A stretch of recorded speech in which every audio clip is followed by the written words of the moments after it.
Bueno, retomamos este apasionante programa de Altamira Responde.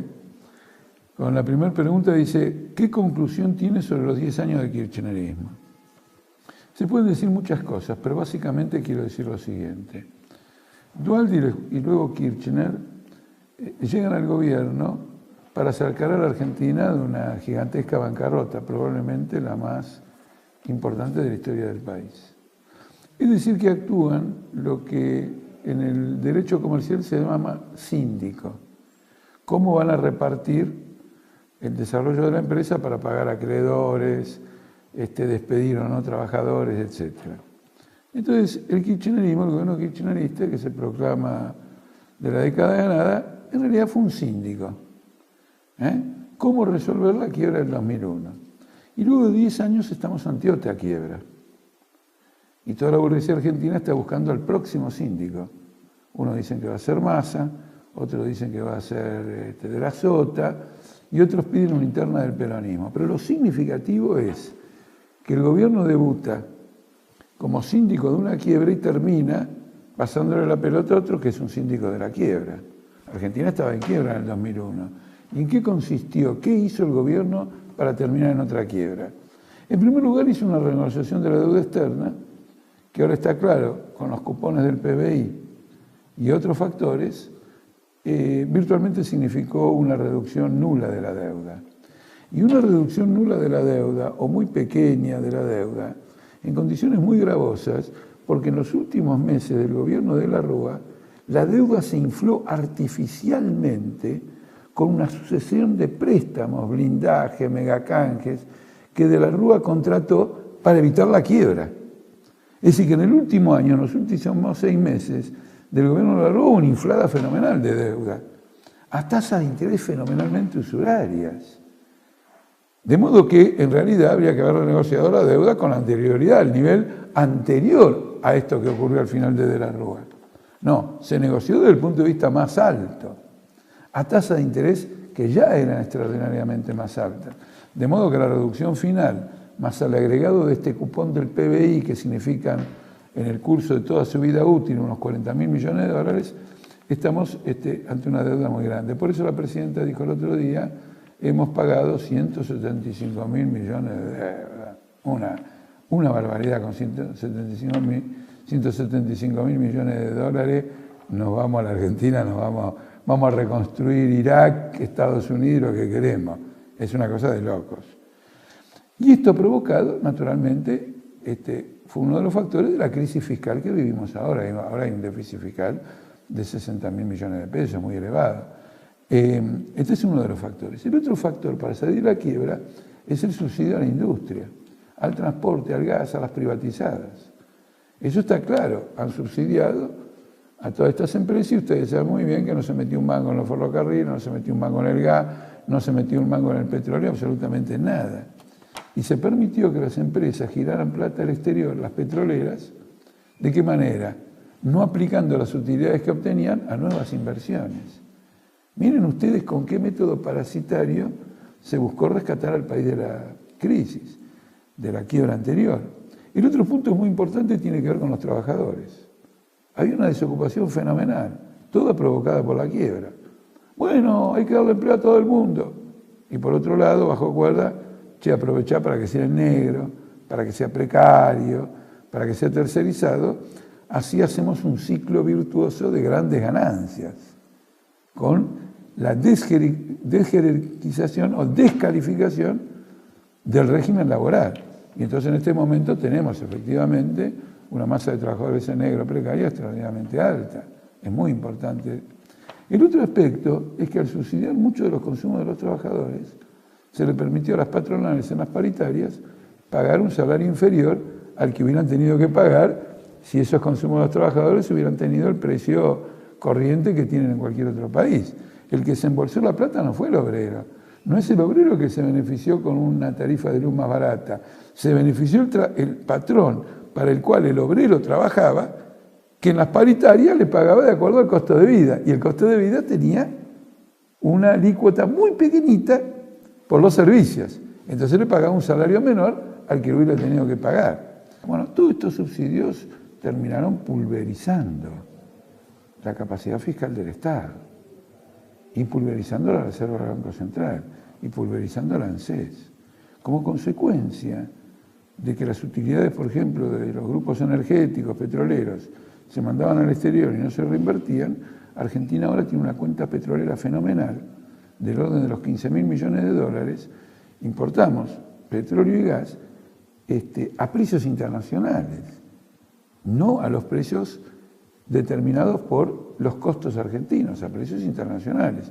Y probablemente más caros porque hay que pagar un flete enorme desde los países que producen ese tipo de petróleo. Argentina se encuentra de nuevo al borde de una bancarrota. Hemos salido de una bancarrota y hemos pasado a otra bancarrota. ¿Pero por qué? Porque los métodos de los síndicos fue precisamente tratar de rescatar toda la organización social anterior a la crisis de 2001. Y el rescate de la organización social anterior a la crisis de 2001 nos lleva a otra crisis más, como nos llevó a la crisis de Alfonsín cuando terminó Alfonsín y de Menem de la Rúa cuando terminó Menem de la Rúa. No hay misterio. El kirchnerismo no vino a cambiar la organización social del país, sino a rescatar la vieja organización social de cuatro monopolios, cuatro monopolios que dominan por industria, la mayor parte monopolios extranjeros, la renta agraria en manos de los grupos agrarios, de la cerealera, la renta petrolera en manos de la petrolera, la renta inmobiliaria en manos de los pulpos inmobiliarios, etcétera, etcétera. Todo una nueva crisis. Y así como aquella crisis fue detonada por una devaluación monetaria, ahora vamos a otra crisis también detonada por una devaluación monetaria. Y entonces se vuelven a escuchar conspiraciones, este y lo otro, como se escuchaban conspiraciones en aquel momento, porque el poder político naufraga. Entonces el balance de la década kirchnerista no hay que definirlo como bueno, malo, qué rescato, qué no rescato. Hay que definirlo por un concepto estratégico. Los representantes de la clase capitalista en el poder no han sido capaces de superar una crisis porque no son capaces de cambiar la organización social del país, de nacionalizar el petróleo y dejar que la renta del petróleo quede en Argentina, nacionalizar el comercio exterior y que la renta agraria y la renta del comercio exterior quede en la Argentina, elevar los salarios, terminar con la precarización laboral, abrir los libros de las empresas para ver cuánto ganan y ponerla al examen del público. Porque de lo contrario lo siguiente, la presidenta dice siempre se la llevaron empaladas, pero pongámosle un número a eso. ¿De dónde salieron, sino de las ganancias de las empresas, los 150.000 millones de dólares que han salido del país no por pagar la deuda externa, eso es otra cuenta, sino simplemente por fuga de capitales? Entonces asistimos a una nueva bancarrota. Disculpen lo extenso de la respuesta, pero quiero agregarles algo más. La diferencia entre la bancarrota anterior y esta es interesante. ¿Por qué es interesante? Porque en las PASO el Frente de Izquierda sacó casi 1 millón de votos. Si, por ejemplo, nosotros llegáramos a sacar el 27 de octubre otros 2 millones de votos, los que quieren descargar la crisis que se viene sobre las espaldas de los trabajadores, como lo hicieron en 2001, lo van a tener que pensar 2 veces, porque el electorado está advirtiendo con el voto al Frente de Izquierda que ya está preparado políticamente para enfrentar con mayor cohesión y con mayor claridad cualquier intento de ajuste de este o el próximo gobierno.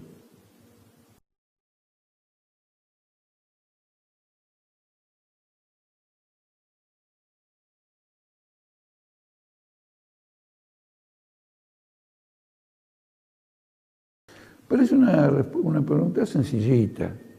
Se supone que yo tengo que decir, estas 3 sí, estas 4 no, la otra medio y medio. La pregunta es interesante por lo siguiente, porque en el fondo es una falacia. El carácter verdadero de una medida de gobierno siempre depende de la naturaleza del mismo gobierno, no de la medida considerada aisladamente. ¿Entienden por qué es una falacia? Y les voy a dar un ejemplo. Una vez me llamaron por teléfono y me dijeron, che, Jorge, apúrate, que el gobierno va a estatizar las AFJP. ¿Qué quiere decir apúrate? Sacar un comunicado rápido. Porque cuando se haga el anuncio ya tenía el comunicado del Partido Obrero. Bueno, lo hice tan rápido que salió antes del anuncio. Es decir, que yo en este punto estaba apoyando una medida sin que nadie supiera cuál era. O que la medida se iba a tomar o que se estaba tomando.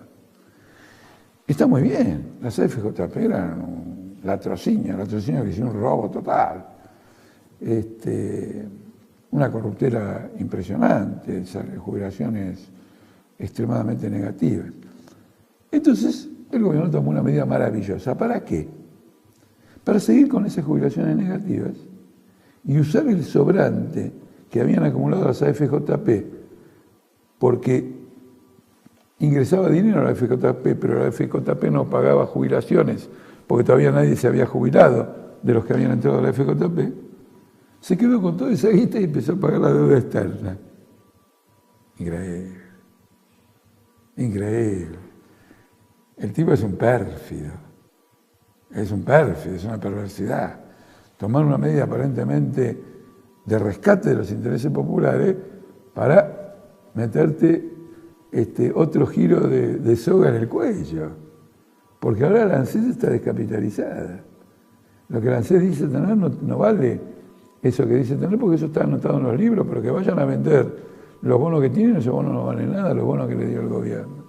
Y sin embargo nosotros la apoyamos, porque era una medida por la cual habíamos luchado mucho tiempo, desde que Menem la había privatizado, como consecuencia de que utiliza el dinero para pagar cosas que no corresponden a los jubilados, pero fundamentalmente para pagar la deuda externa, el mínimo para el 85, para el 75, 80% de los trabajadores está en 2.500 pesos. Entonces, es estatal, pero funciona como una FJP. ¿Qué quiere decir que funciona como una FJP? Te paga de jubilación lo que rinde.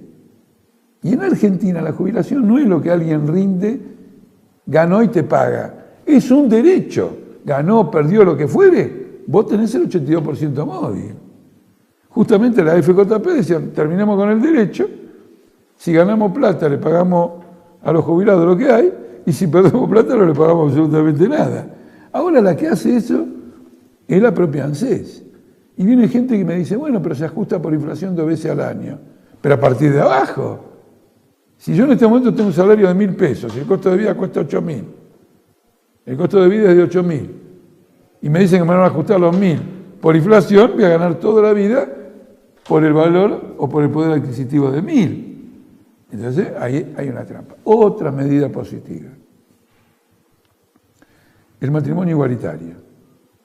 Bueno, el matrimonio igualitario es tan positivo, pero tan positivo que el Wall Street Journal, que es el diario de la gran banca de Wall Street y de la derecha norteamericana, recomienda fervorosamente que se aplique.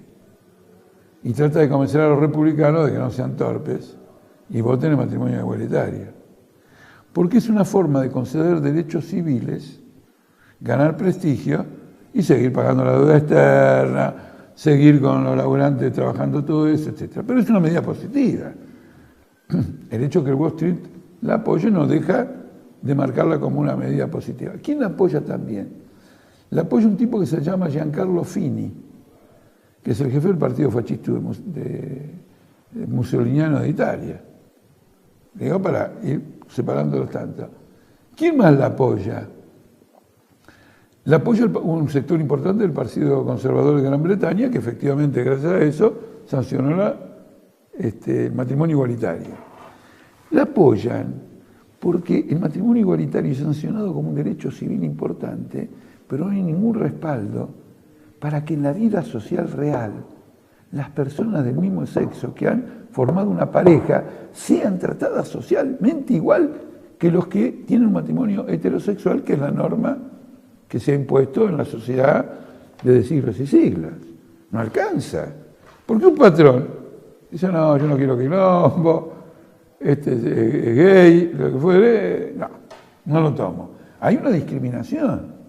No es lo mismo la situación de una pareja, una pareja igualitaria, no es lo mismo si pertenece a la clase superior o pertenece a la clase superior. El que es un empresario ya tiene asegurado su proceso capitalista, no ocurre lo mismo con un trabajador. Y entonces vemos que las condiciones sociales para desarrollar positivamente el matrimonio igualitario están extremadamente limitadas. Entonces, este es un aspecto absolutamente fundamental. Yo conozco enorme cantidad de parejas igualitarias, de matrimonios igualitarios, que sufra las condiciones sociales. Miren, para ilustrar el punto, cuando una mujer se divorcia de su marido, ¿ustedes creen que el marido y la mujer quedan en la misma posición? Nosotros defendemos el derecho a divorcio. La mujer no queda en la misma posición. Siempre queda en una situación de desprotección. Por eso en las capas más humildes de trabajadores hay un rechazo de las mujeres al divorcio. Porque dicen, no, hemos formado un matrimonio, tenemos hijos, que siga contribuyendo al hogar. En cambio ahora yo me quedo con todos los hijos y el otro se va con otra. Y se produce un resentimiento. Y no es que la mujer esa sea atrasada, ella refleja con esta concepción, con esta reflexión, ella está reflejando los límites de la medida, porque hay que garantizarle a la mujer que se divorcia, hay que garantizarle todas las condiciones para que pueda desarrollar la familia de la cual ella se transforma en jefa. Y dice, no, pero que el marido aporte. Está bien que el marido aporte, y si no aporte hay que darle, correcto. Pero ¿cuánto puede aportar alguien que está ganando 3.800 pesos? Aunque entregue todo el salario. Él también tiene que tener su propia vida. Entonces estas son, digamos, limitaciones. Con esto quiero decir lo siguiente. Es un gobierno capitalista que en conjunto ha buscado rescatar la economía quebrada de la Argentina, gobernada por los monopolios, ha hecho concesiones, ha tomado algunas medidas, pero cuando uno llega al balance general, todo eso queda neutralizado en lo que hay de positivo por el carácter general del gobierno. Esto quiero insistir porque el Frente de Izquierda lucha por un gobierno de trabajadores. El Frente de Izquierda tiene un programa, no hace propuestas, propuestas hace cualquiera. Todo el mundo tiene una opinión, hace una propuesta. Pero no cualquiera puede tener un programa. Programa tienen los grandes partidos, los partidos con futuro tienen un programa. Y tenemos que juzgar a los gobiernos por la totalidad de su programa y no por esta o aquella propuesta aislada que, como ustedes ven, cuando se aplica, como en el caso de la nacionalización o estatización del CFJP, terminan sirviendo a la banca internacional.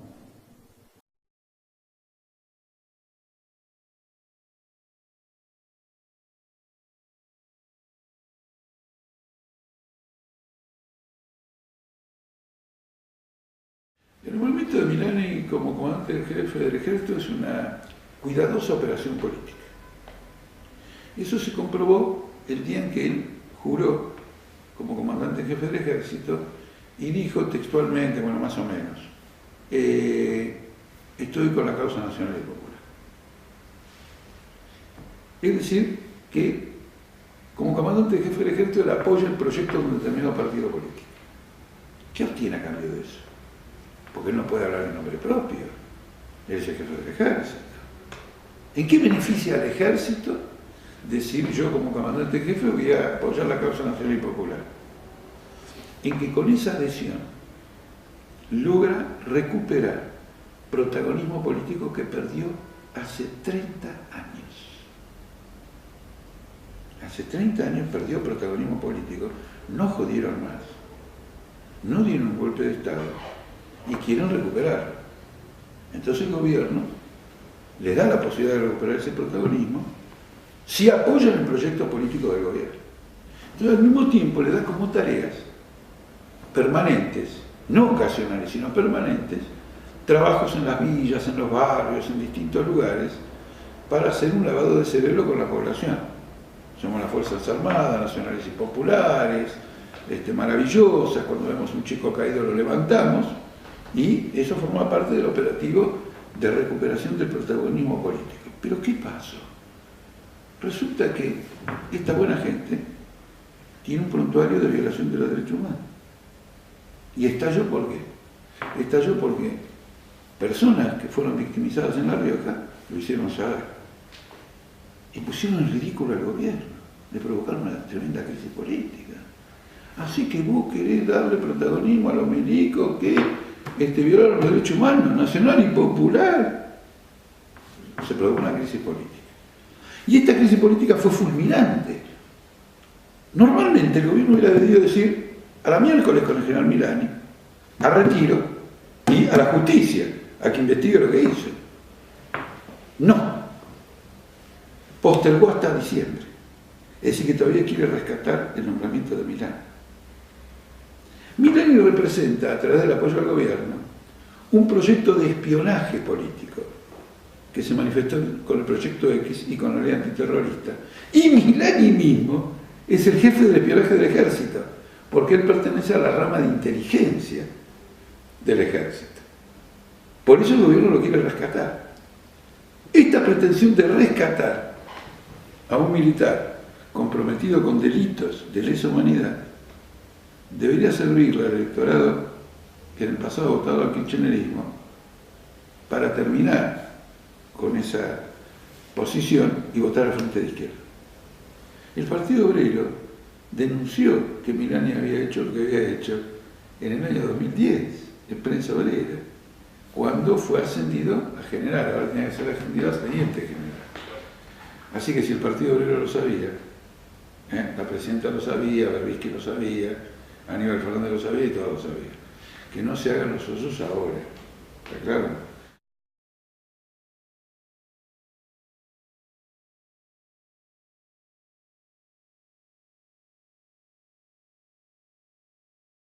Es una pregunta importante. No me quiero extender sobre Vudú como presidente porque Vudú es acusado con muy claros fundamentos de fraudes económicos y va a tener que rendir cuenta a la justicia, así que Vudú como presidente realmente es una perspectiva completamente desagradable. Pero me gustaría profundizar este tema. Si la presidenta de la Nación, como consecuencia de su dolencia, necesita un tratamiento más prolongado y debe delegar el mando en Vudú, ordenar que manifieste una situación muy importante. En la actualidad, Cristina de Kirchner funciona como un árbitro en el gobierno y más allá del gobierno. Es un gobierno dislocado, es un gobierno desintegrado, es un gobierno extremadamente contradictorio. Porque a medida que se va agudizando la crisis económica, cada uno tiene una opinión diferente, entre otras cosas porque cada uno defiende un interés económico, social diferente. Y ese gobierno no está amalgamado por lo que algunos kirchneristas dicen somos un equipo. Todo lo contrario, no son de ninguna manera un equipo, sino que se trata de un conjunto contradictorio que funciona con el arbitraje de la presidenta de la Nación. Hay 3 o 4 opiniones, intereses en pugna, y Cristina Kirchner dice se hace esto. Y ella arbitra, y reclama para ese arbitraje haber sacado el 54% de los votos en el 2011, y reclama que con su marido gobernaron, digamos, durante esta década. Los resultados de este arbitraje cada vez son peores, la inflación crece, el pago de la deuda externa se hace cada vez más gravoso, la pérdida de reserva del Banco Central también es cada vez mayor, y por sobre todo, ustedes saben, el tema más caro para mí, la forma como están saqueando al ANSES. Es decir, el arbitraje se está deteriorando. Si la presidenta tiene que resignar por un tiempo el gobierno hasta que se cure definitivamente de esta dolencia, sube Vudú, y Vudú es todo lo contrario. Vudú no puede arbitrar nada. Si Vudú quiere meter la cuchara en un debate en el gabinete o en un debate con los ministros quizás lo tiran por la ventana. Es decir, que el problema político que yo quiero destacar es que el gobierno, por este carácter que tiene de arbitraje personal, se priva de su propio fundamento. Entra en una crisis política extremadamente rápida. Además, una reflexión de orden estratégico, si ustedes quieren. ¿Dónde está la homogeneidad del kirchnerismo? ¿Dónde está el proyecto de 40, 50 años, 30 años, 10 días, lo que fuere? ¿Dónde está? Si apenas la cabeza de ese proyecto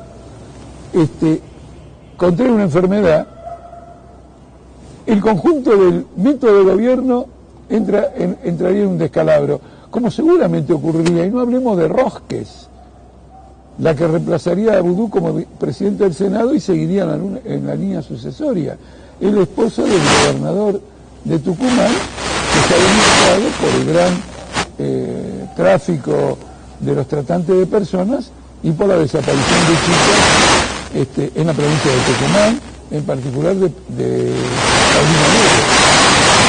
Y entonces entraríamos en una fase de crisis política muy importante, porque se quebraría el único hilo que todavía penosamente ata al kirchnerismo. Y yo he querido responder esta pregunta de entrada porque realza la importancia, esta circunstancia, del voto por el Frente de Izquierda el 27 de octubre. Porque claramente hay un problema de poder y que haya más gente de izquierda en el Congreso, más diputados del Frente de Izquierda, va a ser un factor importante para que esto no sea explotado por la derecha, para que no sea explotado por los que quieren una salida, pero una salida contraria a los intereses populares. Lo hace más apremiante. Durante toda la campaña dijimos que el Frente de Izquierda se colocaba como alternativa política de un sistema en crisis, pero lo pensábamos en un plazo relativo. Si la enfermedad de la presidenta es más serio, no digo grave, pero un poquito más serio de lo que en principio pareciera que fuera, se plantearía esta cuestión. Por lo menos es lo que pregunta acá la persona que dice sobre la enfermedad de Cristina Kirchner y la eventual sucesión de Vudú. Entonces, conclusión, entraría fuertemente en crisis un régimen que funciona por medio del arbitraje personal. ¿Quién es la persona? La Presidenta de la República. Porque entraría alguien que por su enorme desprestigio no puede arbitrar nada, absolutamente nada, y no puede jugar ningún rol conductivo del gobierno. Conclusión, es más que nunca necesario votar al Frente de Izquierda. A ver si ustedes observan, ni siquiera lo digo en tono de proselitismo electoral, es casi un llamado de emergencia. Si ante una circunstancia de este tipo no queremos que los más derechistas, etcétera, se queden con la torta o aprovechen la circunstancia que ellos no crearon porque son incapaces de gobernar ellos mismos, totalmente incapaces. Ustedes se imaginan a Massa gobernando, todavía no salió de la provincia de Buenos Aires, y hay que ver si algún día sale, o un de Narváez, que lo que quiere es venir con Pepito la Pistolera a gobernar la República Argentina. Entonces el voto a la izquierda es un llamado, es una línea de emergencia nacional. Más que nunca tenemos que votar al Frente de Izquierda y de los trabajadores en las 19 provincias del país. En las 19 provincias del país, perdón, no. El país tiene 24. En las 19 provincias en que el Frente de Izquierda se presente.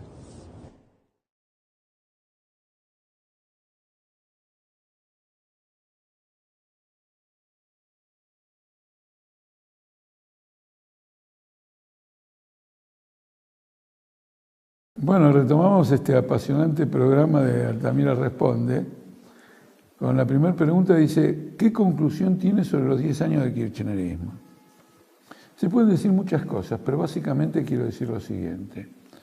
Duhalde y luego Kirchner llegan al gobierno para sacar a la Argentina de una gigantesca bancarrota, probablemente la más importante de la historia del país. Es decir, que actúan lo que en el derecho comercial se llama síndico. ¿Cómo van a repartir el desarrollo de la empresa para pagar acreedores, despedir o no trabajadores, etcétera? Entonces, el kirchnerismo, el gobierno kirchnerista, que se proclama deuda muy grande. Por eso la presidenta dijo el otro día, hemos pagado 175.000 millones de deuda. Una barbaridad con 175.000 millones de dólares. Nos vamos a la Argentina, vamos a reconstruir Irak, Estados Unidos, lo que queremos. Es una cosa de locos. Y esto ha provocado, naturalmente, fue uno de los factores de la crisis fiscal que vivimos ahora. Ahora hay un déficit fiscal de 60.000 millones de pesos, muy elevado. Este es uno de los factores. El otro factor para salir de la quiebra es el subsidio a la industria, al transporte, al gas, a las privatizadas. Eso está claro, han subsidiado a todas estas empresas y ustedes saben muy bien que no se metió un mango en los ferrocarriles, no se metió un mango en el gas, no se metió un mango en el petróleo, absolutamente nada. Y se permitió que las empresas giraran plata en la década ganada, en realidad fue un síndico. ¿Cómo resolver la quiebra del 2001? Y luego de 10 años estamos ante otra quiebra. Y toda la burguesía argentina está buscando al próximo síndico. Unos dicen que va a ser Massa, otros dicen que va a ser de la Sota, y otros piden una interna del peronismo. Pero lo significativo es que el gobierno debuta como síndico de una quiebra y termina pasándole la pelota a otro que es un síndico de la quiebra. Argentina estaba en quiebra en el 2001 ¿Y en qué consistió? ¿Qué hizo el gobierno para terminar en otra quiebra? En primer lugar, hizo una renegociación de la deuda externa, que ahora está claro, con los cupones del PBI y otros factores, virtualmente significó una reducción nula de la deuda. Y una reducción nula de la deuda, o muy pequeña de la deuda, en condiciones muy gravosas, porque en los últimos meses del gobierno de la Rúa, la deuda se infló artificialmente con una sucesión de préstamos, blindaje, megacanjes, que de la Rúa contrató para evitar la quiebra. Es decir, que en el último año, en los últimos 6 meses, del gobierno de la Rúa hubo una inflada fenomenal de deuda, a tasas de interés fenomenalmente usurarias. De modo que, en realidad, habría que haber renegociado la deuda con anterioridad, al nivel anterior a esto que ocurrió al final de la Rúa. No, se negoció desde el punto de vista más alto, a tasas de interés que ya eran extraordinariamente más altas. De modo que la reducción final, más al agregado de este cupón del PBI, que significan en el curso de toda su vida útil unos 40.000 millones de dólares, estamos ante una deuda exterior, las petroleras. ¿De qué manera? No aplicando las utilidades que obtenían a nuevas inversiones. Miren ustedes con qué método parasitario se buscó rescatar al país de la crisis, de la quiebra anterior. El otro punto muy importante tiene que ver con los trabajadores. Hay una desocupación fenomenal, toda provocada por la quiebra. Bueno, hay que darle empleo a todo el mundo. Y por otro lado, bajo cuerda, aprovechar para que sea negro, para que sea precario, para que sea tercerizado. Así hacemos un ciclo virtuoso de grandes ganancias, con la desjerarquización o descalificación del régimen laboral. Y entonces en este momento tenemos efectivamente una masa de trabajadores en negro precaria extraordinariamente alta. Es muy importante. El otro aspecto es que al suceder